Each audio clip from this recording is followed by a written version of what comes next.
చాలాసార్లు చెప్తా ఉంటా, కోనసీమకి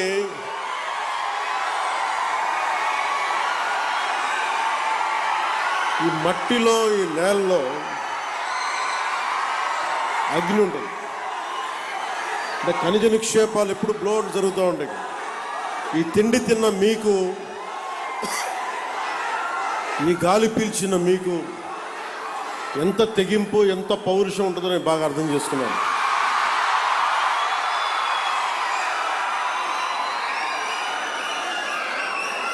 ఆడపిల్లలకు కూడా ఎంత తెగింపు ఉంటుంది. ఇక్కడ దారి పొడవునా వస్తూ ఉంటే అమ్మలు, అక్కలు, చెల్లెళ్ళు, ఆడపడుచులు హారతులు ఇస్తూ,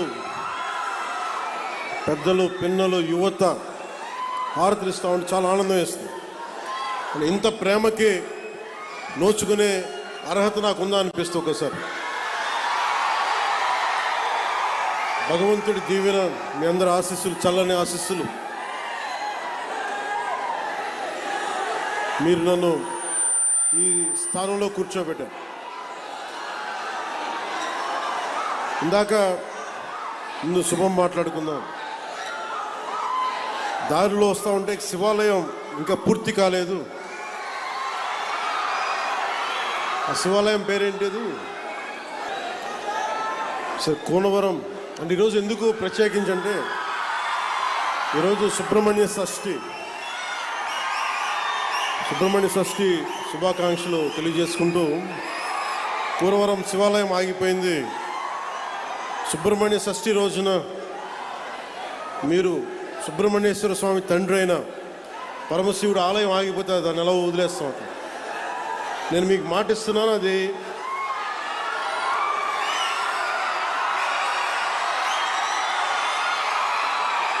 పూర్తి చేద్దాం. టైం లైన్ చెప్పడానికి నాకేముందంటే, నాకు అది ఏ స్థాయిలో ఉందో తెలియట్లేదు. అందుకని మీరందరూ సంసిద్ధంగా ఉంటే వచ్చే సంవత్సరం లోపే దాన్ని నేను కూడా కొంత నా వ్యక్తిగత నిధులు ఇస్తాను దానికి. అలాగే మన ఎండోమెంట్స్ డిపార్ట్మెంట్తో మన మంత్రి గారితో కూడా మాట్లాడి దానికి కావాల్సిన నిధుల్ని నేను సమకూర్చి మీకు పరమశివుడు ఆశీస్సులు ఉండేలా మనందరికీ ప్రయత్నం నేను చేస్తాను. ఏంటమ్మా మీ లెటర్సా ఇవన్నీ? ఏం రాశారు లోపల? ఇవన్నీ చదివి మీకు పంపిస్తాను.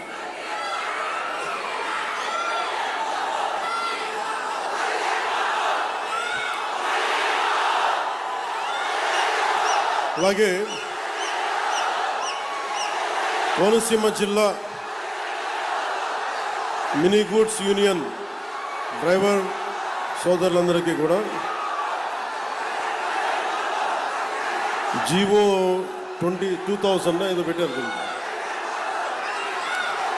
కొత్తగా వచ్చిన జీవో స్పాట్ క్యాష్ అనేది మీరు చెప్తా ఉన్నారు. దీన్ని ఒకసారి అధికారులతో మాట్లాడి, ఇలాంటి పిచ్చి పనులు చాలా చేశారు. గ్రీన్ ట్యాక్స్ తగ్గించాం మనం. అందుకని దీన్ని ఎలా కరెక్ట్ చేయాలి ఒకసారి అధికారులతో మాట్లాడి, మీరు ఇబ్బంది పడకుండా దీని మీద ఒక ప్రయత్నం చేస్తాను. అంతేగాని మీరు నన్ను రోడ్డు మీద ఆపేసి గొడవలు పెట్టుకోకండి నాతో. ఒకసారి ప్రేమ ఎక్కువ ఉన్న చోట ఏమైపోతుందో హక్కు వచ్చేస్తుంది. సో ఆ హక్కుతో, అంటే ముఖ్యంగా నేను పర్యటనలోకి వచ్చినప్పుడు వచ్చే ప్రతి ఒక్కరికి ప్రేమతో పలకరించే ప్రతి ఒక్కరికి కూడా నా విన్నపం, నాకు సెక్యూరిటీ ఇబ్బందులు ఉన్నాయి నాకు. సో ప్రతిసారి బయటికి రావాలంటే అది బుల్లెట్ ప్రూఫ్ వెహికల్ అవటం వల్ల డోర్ చాలా బరువు ఉంటుంది. అలాగే ఒకసారి రోడ్ల మీద నుంచి బయటకు వద్దామంటే కొన్నిసార్లు సెక్యూరిటీ సిబ్బంది, అధికారులు కూడా మాకు ఇబ్బంది అవుతుందండి. అంటే మీరు మన అభిమానులు కానీ, మనల్ని ప్రేమించే జనసేన అభిమానులు కానీ ఎంత బలంగా ఉంటారంటే, ప్రధానమంత్రి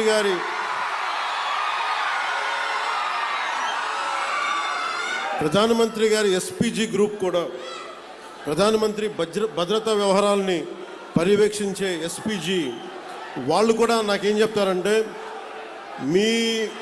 మీ వాళ్ళతో మేము పడలేం, ప్రధానమంత్రి గారికి మేము ఏ పర్యటనకు తీసుకెళ్ళినా, మేము కాశ్మీర్లో పర్యటన పెట్టుకున్నా మాకు ఇబ్బంది ఉండదు, మాకు భయం ఉండదు. కానీ మేము మీరున్న సభలకి రావాలి, మీ జనంతో రావాలి అంటే మేము దాని మీ ఉత్సాహాన్ని ఎలా ఆపాలో తెలియట్లేదు మాకు. మీరు అందరూ అంత మిలిటెంట్గా ఉంటారు, అంటే ప్రేమ చూపించినలాగే ఉంటుంది మీది. చాలా రా లవ్ మీరు. అలాగే మీరు గొడవ పెట్టుకున్నా కూడా అంతే గట్టిగా ఉంటుంది.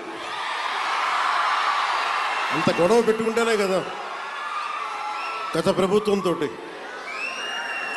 మనం పల్లి పండుగ 2.0 చేసుకోగలుగుతున్నాం. కానీ మీరే లేకపోతే, మీ ఉత్సాహమే లేకపోతే, మీ తెగింపే లేకపోతే ఈరోజు కుటుంబ ప్రభుత్వం ఈ పరిస్థితులు అయితే ఉండేది కాదు. గంటాపదంగా చెప్పండి.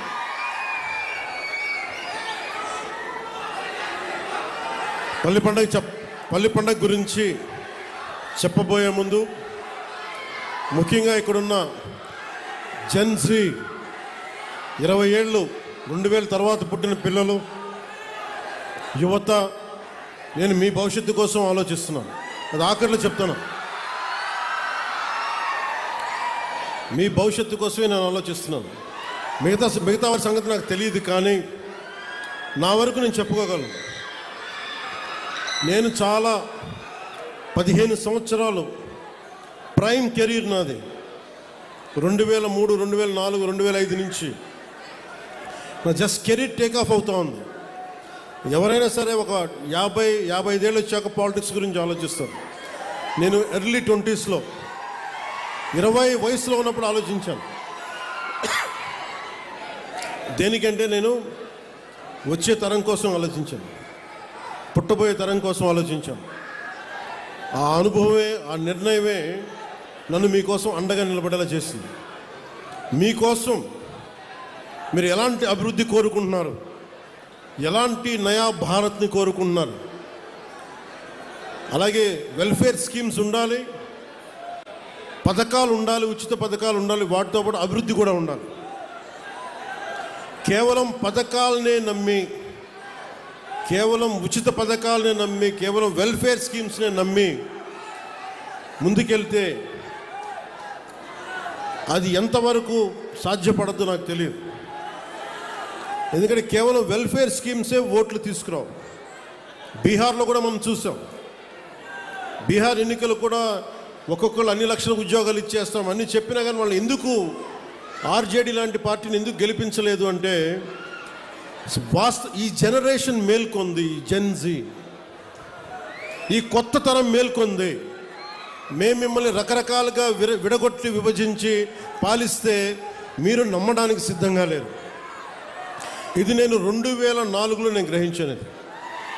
పుట్టే తరం, పుట్టబోతున్న తరం కొత్త తరం, అది నవతరం, అది రక్తాలు సలసల కాగే యువతరం, అది మీకోసం బాధ్యతగా నేను రాజకీయాల్లోకి వచ్చాను.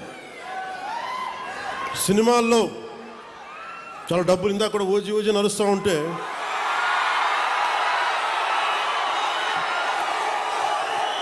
ఓజీ లాంటి సినిమాలు మనం 2004 తర్వాత కొట్టేవాళ్ళం. కానీ సినిమాల మీద నాకు దృష్టి లేదు, నాకు సమాజం మీద ఉంది నా దృష్టి. ఈ మధ్యన మీరు బాధపడుతున్నారని చెప్పి కొంచెం దృష్టి పెట్టాను ఓజీ గురించి. మరీ రాజకీయం, సమాజం అని మమ్మల్ని ఏడిపిస్తున్నాడు, మమ్మల్ని తలెత్తుకోలేకపోతున్నాం మన అభిమానులు అందరూ మాట్లాడుతూ ఉంటే ఒక్కసారి మీకోసం దృష్టి సారించాం. ఎందుకంటే నాకు సినిమాలు ఒకే నా బతుకు తెరువు, నా జీవనాధారం. రాజకీయం నా బాధ్యత, నా దేశభక్తిని చూపించుకోవడానికి, నా సామాజిక బాధ్యతను నిర్వర్తించడానికి నేను ఎంచుకున్న బాధ్యత ఇది.